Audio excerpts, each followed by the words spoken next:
Good morning. ये video मैं MBA के स्टूडेंट्स के लिए बना रहा हूँ। अभी बच्चों ने आर्ट साइंस कॉमर्स बैकग्राउंड से अपना ग्रेजुएशन कंप्लीट किया है। Now they are planning for MBA. MBA में बहुत सारी स्पेशलाइजेशन है जिसको अपन डिटेल में डिस्कस करने वाले हैं। साथ के साथ एमबीए और पीजीडीबीएम में क्या डिफरेंस है इसको डिस्कस करेंगे, और कौन कौन से कॉलेजेस हैं, कितनी फीस पे कौन से स्पेशलाइजेशन को लोग प्रोवाइड करते हैं और कितना प्लेसमेंट देते हैं, इसको अपन डिस्कस करने वाले हैं। थोड़ा सा मेरे बारे में डिस्कस कर लेते हैं। 2006, ज्यादा वीडियो लेंथी हो जाएगा तो छोटा सा डिस्कस कर लेते हैं। 2006 से मैं पढ़ा रहा हूँ और बेसिकली मेरा क्लासेस चलता है एमबीए और बीबीए के स्टूडेंट्स में पढ़ाता हूँ। एमबीए के क्लासेस ये आपको दिखाई दे रहे होंगे, क्लासेस में लेता हूँ। एक छोटी सी पीडीएफ है, ये मैं आपको शेयर करने वाला हूँ, व्हाट्सएप पे शेयर भी करूंगा आपको, मतलब यूट्यूब के डिस्क्रिप्शन में डालने वाला हूँ। इस पीडीएफ पे पूरा डिटेल मिल जाएगा। मैं बेसिकली हर साल बच्चों को IIM अहमदाबाद लेके जाता हूँ। उसके बाद में ये घूमने के हिसाब से गोवा वगैरह, बिरला सिटी। अब एमबीए के स्टूडेंट्स हैं तो एंजॉय भी करते हैं साथ के साथ। ये देखिए, यहाँ पे आपको एमबीए की बुक्स मिल जाएंगी, first sem, second same, third same, fourth same की सारी बुक्स मिल जाएंगी, वीडियोस मिल जाएंगी। जैसे आप इसको क्लिक करेंगे यूट्यूब पे लेके जाएगा, प्लेलिस्ट खुल जाएगी और सारे वीडियोस आपके सामने आ जाएंगे। यहाँ से आप अकाउंट्स का बेसिक कवर कर सकते हैं। उसके अलावा बहुत सारी चीजें जो कवर कर सकते हैं। अलग अलग सब्जेक्ट्स आपको मिल जाएंगे, हर सेमेस्टर के सब्जेक्ट्स मिल जाएंगे, बीबीए के सब्जेक्ट्स मिल जाएंगे। अच्छा, एक सबसे इंपॉर्टेंट चीज मैं बताता हूँ, बेसिकली मैं राइटर भी हूँ। ये देखो, 2008 से मैं बुक लिख रहा हूँ, तो 2008 से ये सारी बुक्स लिख रहा हूँ। ये पीडीएफ में डिस्क्रिप्शन में डालूंगा, क्लिकेबल है। और साथ के साथ ये बुक्स के अलावा यहाँ पे आपको दिखाई देगा, ये मेरे रिजल्ट्स हैं, एमबीए के रिजल्ट्स मिल जाएंगे। और ये मेरा डिटेल एड्रेस वगैरह सब मिल जाएगा आपको यहाँ पे। ये पीडीएफ में डिस्क्रिप्शन में डालूंगा, इसमें मिल जाएगी आपको। अब देखिए, अपन एक एक करके सारी चीजें डिस्कस करते हैं। थोड़ा सा ये डिस्कस करते हैं एमबीए में और पीजीडीबीएम में क्या डिफरेंस है। ये आपको एमबीए दिखाई देगा और नीचे दिखाई देगा आपको post graduate diploma in management. तो अगर एमबीए की मैं बात करता हूं तो एमबीए में करीब करीब फीस कम रहती है एज कंपेयर टू पीजीडीबी। उसका रीजन क्या है? क्योंकि यहाँ पर जो यूनिवर्सिटी रहेगी वो गवर्नमेंट यूनिवर्सिटी रहती है। कॉलेज तो प्राइवेट रहेगा पर यूनिवर्सिटी कौन सी चलेगी? गवर्नमेंट। तो यहाँ पे हमेशा फीस आपको कम मिलेगा। और करीब करीब कॉलेजेस यहाँ पर भी 1 साल के अंदर इंटर्नशिप लगाए थे। देखिए, इतने सालों से मैं पढ़ा रहा हूँ, बच्चों को देख रहा हूँ, अलग अलग कॉलेज से बच्चे निकलते हैं, जॉब को लेकर सबसे बड़ी प्रॉब्लम आती है। अगर बच्चे का जॉब नहीं लगाना तो मतलब नहीं है उसको एमबीए करने का। 2 साल उसने कंप्लीट भी किया, पैसा भी लगा दिया, और वो अगर घर ही बैठना है तो 2 साल पहले ही बैठ जाओ।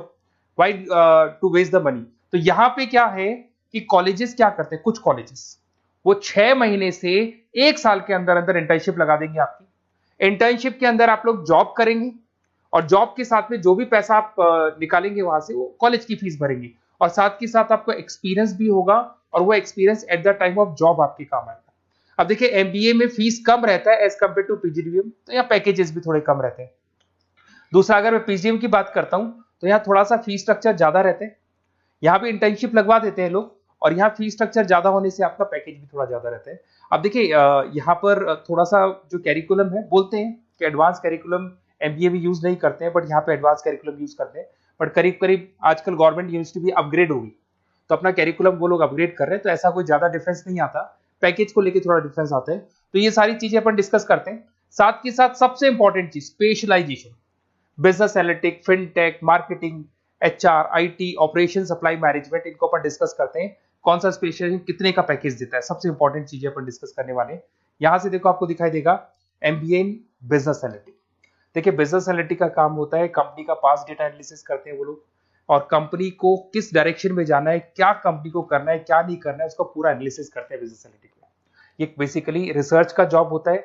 टॉप मैनेजमेंट को आप एडवाइस देते हुए दिखाई देंगे, क्या करना चाहिए, क्या नहीं करना चाहिए। टॉप मैनेजमेंट आपकी बात मानता है, क्योंकि आपने पूरा रिसर्च करके बताया कि कंपनी में क्या प्रॉब्लम है, क्या नहीं है, वो डिस्कस करते हैं इसमें। इसको करने के बाद बच्चा डेटा साइंटिस्ट बन सकता है, बिजनेस एनालिटिक बन सकता है, एनालिटिकल कंसल्टेंट बन सकता है। अगर वो डेटा साइंटिस्ट बनेगा तो उसका टीसीएस, इन्फोसिस, विप्रो में जॉब लगेगा, और 6 लाख से 8 लाख तक का एवरेज सैलरी है। मतलब एवरेज मतलब ये जो फ्रेशर्स को मिलता है। बिजनेस एनालिटिक अगर बनता है तो डिलॉइट में जा सकता है, एचसीएल में जा सकता है, 7 से 8 लाख का पैकेज मिलेगा। ऐसे आपको एनालिटिकल कंसल्टेंट बन सकता है, प्रोडक्ट एनालिस्ट बन सकता है, रिस्क मैनेजमेंट, रिस्क एनालिस्ट बन सकता है। रिस्क एनालिटिक के अंदर 6 से 10 लाख का पैकेज है, ICICI bank, HDFC, axis bank लेके जाती है। तो बेसिकली एनालिटिक्स कहीं ना कहीं रिसर्च बेस्ड वर्क है। दूसरा आते हैं, सबसे इंपॉर्टेंट है भैया, एमबीए इन फिनटेक बहुत ज्यादा चल रहा है। ये डिमांडिंग कोर्स है, बिजनेस एनालिटिक और फिनटेक का सबसे ज्यादा डिमांड चल रहा है। अगर मैं फिनटेक की बात करता हूं तो फिनटेक के अंदर कहीं ना कहीं आईटी और फाइनेंस को मिक्स किया जाता है। आपने कभी गूगल पे, पेटीएम, फोन पे यूज किया होगा। आप किसी को जब पैसा पे करते हो तो आपके अकाउंट से पैसा कट जाता है, सामने के अकाउंट में आ जाता है वो पैसा।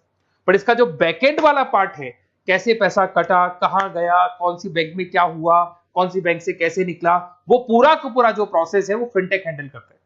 तो उसको फाइनेंस का नॉलेज होना जरूरी है क्योंकि वो बैंक्स के साथ डील करेगा और उनके पेमेंट गेटवे बनाता है। साथ के साथ उसको सॉफ्टवेयर डिजाइन करना आना चाहिए, गूगल पे, फोन पे, एप्लीकेशंस कैसे बनाना वो आना चाहिए। और ये बड़ा सिक्योरिटी सिस्टम का वर्क होता है और फिनटेक इसको करता है। इसके अंदर आपको जो कंपनीज मिलेंगी, पेटीएम, रेजर पे, पॉलिसी बाजार दिखाई देंगे आपको, फाइनेंशियल फिनटेक एनालिस्ट बन सकते हैं, प्रोडक्ट मैनेजर बन सकते हैं इसमें, फोन पे, क्रेडिट, यूपे कंपनीज आपको दिखाई देंगी। 8 से 10 लाख का पैकेज है। उसके बाद में फिनटेक एनालिस्ट बन सकते हो आप। ऐसे आपका रिस्क कंप्लायंसेस मैनेजर बन सकते हैं जिसके अंदर आपको ये बैंक्स दिखाई दे जाएंगी सारी की सारी। साइबर सिक्योरिटी स्पेशलिस्ट बन सकते हैं जैसे इन्फोसिस, टीसीएल, विप्रो। तो कहीं ना कहीं फिनटेक का भी मार्केट में बहुत जबरदस्त डिमांड है और न्यूज़पेपर में भी आया था गवर्नमेंट को जो आईटी सेक्टर के जो लोग हैं फिनटेक वालों की जरूरत है। देखो साथ के साथ आपको फाइनेंस दिखाई देगा, तो बड़ा कॉमन है, बहुत सालों से चल रहा है और बहुत इंटरेस्टिंग है। जो लोग कॉमर्स बैकग्राउंड से हैं वो लोग फाइनेंस लेते हैं। इवन आर्ट्स और साइंस वाले भी फाइनेंस में एक्सेल करते हैं। यहाँ पूरा स्टॉक मार्केट मिलेगा, डेरिवेटिव मार्केट मिलेगा। यहाँ पे आप फाइनेंशियल एनालिस्ट बन सकते हैं। डिलॉइट जैसी कंपनी आपको लेके जाएगी। 6 से 10 लाख का पैकेज एवरेज है ये, बाकी एक्सपीरियंस के साथ पैकेज बढ़ जाता है। इन्वेस्टमेंट बैंकर बन सकते हैं आप। इसमें गोल्डमैन स्मिथ हो गया, जेपी मॉर्गन हो गए, ऐसी कंपनीज में आपकी जॉब लग सकती है। कॉर्पोरेट फाइनेंशियल मैनेजर बन सकते हैं, रिलायंस इंडस्ट्री, टाटा कंसल्टेंसी, इसमें आप जा सकते हो। पोर्टफोलियो मैनेजर, जहां पे आप स्टॉक मार्केट में कहां पैसा लगाना है, डेरिवेटिव में कहां पैसा लगाना है, उसको एक पोर्टफोलियो डिजाइन कर रहे हो। HDFC asset management, ICICI prudential, AMC, SBI mutual fund में आपका जॉब लग सकता है। 10 लाख से 15 लाख की सैलरी है यहाँ पे। रिस्क मैनेजमेंट में आपकी जो बैंक्स है वो सारी आ गई। तो ये ऑप्शन भी है। उसके अलावा मार्केटिंग बड़ा इंटरेस्टिंग है। देखिए फाइनेंस के अंदर कहीं ना कहीं कॉन्सेप्ट सेलिंग होती है। आप म्यूचुअल फंड बेच रहे हैं, इंश्योरेंस बेच रहे हैं, तो म्यूचुअल फंड इंश्योरेंस दिखाई नहीं देता। पर अगर मार्केटिंग की बात करें तो मार्केटिंग में प्रोडक्ट सेलिंग होती है। आप किसी प्रोडक्ट को बेचेंगे ना तो प्रोडक्ट दिखाई देगा। आज एक मारुति के शोरूम में आप जाते हुए कार खरीदने के लिए डेमो लेके आते हो तो 90% तो कार बोल जाती है, जो डेमो है वो बोलेगी, 10% सेल्समैन बोलेगा और बिक जाएगी। But in case of finance concept selling होती है। भैया एक पेपर पे पूरा म्यूचुअल फंड लिखा है, इंश्योरेंस लिखा है, उसको समझाना पड़ता है। तो वहां पर वो प्रोडक्ट दिखाई नहीं दे रहा, उसको आपको समझाना पड़ेगा। But in case of marketing product selling होती है और मार्केटिंग में अच्छी जॉब्स लग सकती है। मार्केटिंग मैनेजर बन सकते हैं आप, Hindustan Lever, Procter and Gamble, Tata group में ब्रांड मैनेजर बन सकते हैं। वही 7-8 लाख के आसपास का पैकेज रहता है, नेस्ले वगैरह में। डिजिटल मार्केटिंग मैनेजर, आजकल ऑनलाइन बिजनेस बहुत चल रहे हैं, फ्लिपकार्ट, अमेजन, पेटीएम के अंदर सेल्स मैनेजर बन सकते हैं आप, प्रोडक्ट मैनेजर बन सकते हैं, एडवर्टाइजमेंट मैनेजर बन सकते हैं। ये पीडीएफ में मैं डिस्क्रिप्शन में डालने वाला हूं, वहां से आपको पीडीएफ मिल जाएगी। अगर आप एचआर की बात करें तो एचआर का काम होता है कि जो भी आपकी कंपनी में स्पेस खाली हुई है वहां पे नया बंदा रखना है, उसको ट्रेनिंग देनी है, उसको सैलरी देनी है, वो सैलरी डिसाइड करनी है, रेम्यूनरेशन डिसाइड करना है, सारा काम वो करे। कौन काम कर रहा है, कौन नहीं कर रहा है, सारे एम्प्लॉइज का परफॉर्मेंस देखेगा और जो एम्प्लॉइज नहीं वर्क कर रहे हैं उनको निकालना है या उनको मोटिवेट करना है, जो भी करना है वो सारा काम एचआर का होता है। इसमें आप एचआर मैनेजर बन सकते हैं। टीसीएस, इन्फोसिस, विप्रो के अंदर आपका जॉब लग सकता है। 7 से लेके 12 लाख तक का पैकेज रहता है। टैलेंट एक्विजिशन स्पेशलिस्ट, जिसके अंदर टैलेंट है उसको आपको एक्वायर करना है, ऐसे बंदी को आपको रखना है अपने पास में, उसका आपको इंटरव्यू लेके उसको सेलेक्ट करना है। ट्रेनिंग एंड डेवलपमेंट मैनेजर बन सकते हैं। उसके बाद में कंपनसेशन बेनिफिट मैनेजर, जो सैलरी वगैरह डिसाइड करेगा। एम्प्लॉइज रिटेंशन बहुत इंपॉर्टेंट है, एक एम्प्लॉय को रोकना है, वो बहुत इंपॉर्टेंट है। उसके बाद में आईटी आता है। अरे भाई आईटी के अंदर तो कहीं ना कहीं आप वेबसाइट बनाएंगे, एप्लीकेशंस बनाएंगे, आप इसके अंदर अलग अलग जो सॉफ्टवेयर्स हैं उनके ऊपर डील करेंगे। तो आईटी में तो बहुत सारी जॉब है। और जो लोग बीटेक है, कंप्यूटर साइंस से अगर उन्होंने अपना बीटेक किया और वो एमबीए करते हैं तो एक्सेल कर जाते हैं इसके अंदर। और जिसको आईटी में इंटरेस्ट है, सॉफ्टवेयर में इंटरेस्ट है, वेबसाइट में इंटरेस्ट है, वो इसमें काम करता है। आईटी मैनेजर के अंदर देखो आपको एवरेज सैलरी पैकेज आपको 8 से 15 लाख का मिल जाएगा। इन्फोसिस वगैरह में आपकी जॉब लग सकती है। आईटी प्रोडक्ट मैनेजर बन सकता है, सिस्टम एनालिस्ट हो गया, चीफ फाइनेंशियल ऑफिसर हो गया, आईटी कंसल्टेंट बन सकते हैं। पीडब्ल्यूसी, डिलॉइट, इनमें इसकी जॉब लगती है। 9 से लेकर 16 लाख तक का पैकेज है। फिर आता है ऑपरेशन एंड सप्लाई मैनेजमेंट, बड़ा इंटरेस्टिंग है। ऑपरेशन एंड सप्लाई मैनेजमेंट में होता है रॉ मटेरियल लाना, खरीदना, उसको फिनिश गुड्स बनाने तक और बनाने के बाद में उसको कस्टमर तक, वैसे होलसेलर, रिटेलर, कस्टमर तक पहुंचाने तक का काम ऑपरेशन में आता है। तो ऑपरेशन मैनेजमेंट वाला बंदा प्रोडक्ट को खरीदेगा, रॉ मटेरियल खरीदेगा, मैन्युफैक्चर करेगा, कस्टमर तक पहुंचाएगा। वो सारा काम किस में आएगा? ऑपरेशन सप्लाई मैनेजमेंट में आएगा। इसमें आप ऑपरेशन मैनेजर बन सकते हैं। टाटा मोटर्स, रिलायंस, महिंद्रा, इनमें आपका पैकेज लग सकता है 8 से 10 लाख के आसपास। सप्लाई चेन मैनेजर, माल को एक जगह से दूसरी जगह सप्लाई करना, Flipkart, Amazon. Logistic manager, blue dart, यहाँ आपका जॉब लग सकता है। क्वालिटी एश्योरेंस, जब आप प्रोडक्ट को बनाते हैं उसकी क्वालिटी चेक करते हैं, टाटा स्टील, गोदरेज, यहाँ पे जॉब लग सकता है। इन्वेंट्री कंट्रोल मैनेजर्स, यहाँ पे आपका जॉब लग सकता है, जिसमें आप इन्वेंट्री को कंट्रोल करते हैं, स्टॉक कितना रखे, जितनी जरूरत है, ज्यादा और कम नहीं रखना चाहिए। तो ये सारी चीजें मिलेंगी आपको। अच्छा, उसके अलावा थोड़ा सा मैं डिस्कस कर लेता हूँ। ये सब तो हो गया। यहाँ से देखें आजकल एमबीए के साथ में एक और कॉन्सेप्ट आया है जिसको एमबीए प्लस प्लस बोलते हैं।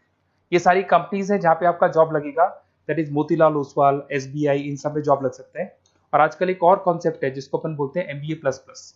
एमबीए प्लस प्लस के अंदर क्या है, बेसिकली वो पूरा का पूरा जो गेम है ना, वो फाइनेंस का गेम है, जिसको अपन फाइनेंशियल एनालिस्ट बोलते हैं। इसमें थोड़ा सा फीस में वेरिएशन आता है, अराउंड 40-50 हज़ार का वेरिएशन आता है। बट ये जो एमबीए का जो प्लस प्लस वाला प्रोग्राम है ना, ये बड़ा इंटरेस्टिंग प्रोग्राम है और आजकल मार्केट में चल भी रहा है। इसमें फाइनेंशियल एनालिस्ट, याद है अभी फाइनेंशियल एनालिस्ट की जॉब देखी थी, वो पोर्टफोलियो मैनेजर बन रहा है, स्टॉक मार्केट में इन्वेस्टमेंट कैसे करना है वो लोगों को बता रहा है, और पूरा मतलब एक इन्वेस्टमेंट फंडा उसमें अंदर आकर फंडामेंटल टेक्निकल ये सब आता है। तो यहाँ पर क्या है, जॉब गारंटी भी 100% और फाइनेंशियल लिस्ट का प्रोग्राम भी अच्छा है। कुछ कॉलेजेस हैं जो अपने कैरिकुलम में इसको ऐड करके रखते हैं और इसकी जरूरत भी है। जो फाइनेंस लेगा उसके लिए अगर ये प्रोग्राम वो कर लेता है तो सेफ है, 100% सेफ है। इसके अंदर देखो आपको जॉब गारंटी वगैरह ये सब तो मिलेगा ही मिलेगा। इसमें प्रिंसिपल ऑफ अकाउंटिंग, उसके बाद में financial analyst, capital budgeting, forecasting, financial modelling वगैरह ये सब सिखाया जाएगा आपको। प्रोजेक्ट फाइनेंसिंग हो गया, ये सब सिखाया जाता है इसके अंदर। वैल्यूएशन ऑफ बिजनेस हो गया, वैल्यूएशन ऑफ इक्विटी हो गया। उसके बाद में आपका एक्सेल वगैरह ये तो सब सिखाएंगे, बेसिक है सारा। सैप, एसक्यूएल, पाइथन वगैरह ये सिखाना ही पड़ेगा क्योंकि सारी चीजें काम आती है। तो ये सारे प्रोग्राम्स हैं, इनके ऊपर अपन डिस्कस करते हैं और साथ के साथ ये कंपनीज हैं जहाँ पे आपकी जॉब लग सकती है। और देखिए लास्ट में एक इंपॉर्टेंट चीज, बेसिकली मेरी क्या क्लासेस बहुत ज्यादा रहती है, मैं आधे टाइम क्लास में रहता हूँ। ऑनलाइन ऑफलाइन दोनों मोड पे क्लासेस चलती है मेरे पास में। ऑल ओवर इंडिया से स्टूडेंट्स हैं एमबीए के और वो बताते हैं कौन सा कॉलेज कैसा है, कहाँ एडमिशन लेना चाहिए। तो आप एक काम करें, जब भी आपको मेरे से बात करनी हो ना, तो उससे पहले एक मैसेज डाल के छोड़ दें कि आपका नंबर, आपका नेम, सिटी, स्टेट, कोर्स और कहाँ से आपका एमबीए कर रहे हैं। और जितने भी कॉलेजेस है, देखो इतना टाइम नहीं था कि वीडियो में अपन डिस्कस करें, बट जितने भी कॉलेजेस हैं आप जैसे ही लिख के देंगे कि मेरे को इस सिटी में, स्टेट में कॉलेज चाहिए, तो मैं आपको पूरा डिटेल भेज दूंगा हर कॉलेज का, कौन से कॉलेज में प्लेसमेंट है, कौन सा कॉलेज कौन सा स्पेशलाइजेशन देता है, कौन से कॉलेज में इंटर्नशिप कब लगती है, वो डिटेल में डिस्कस करेंगे। बट ओपन फोन पे डिस्कस कर लेंगे या मैं मैसेज कर दूंगा आपको, या मेरी टीम है वो टीम आपको कॉल कर लेगी और आपसे डिस्कस कर लेगी। Okay, best of luck. अगर किसी कॉलेज में कोई डाउट आए आपको कि कौन से कॉलेज में एडमिशन लेना है, कितना पैकेज मिलेगा, वो अपन डिटेल में डिस्कस कर लेंगे। Okay, best of luck.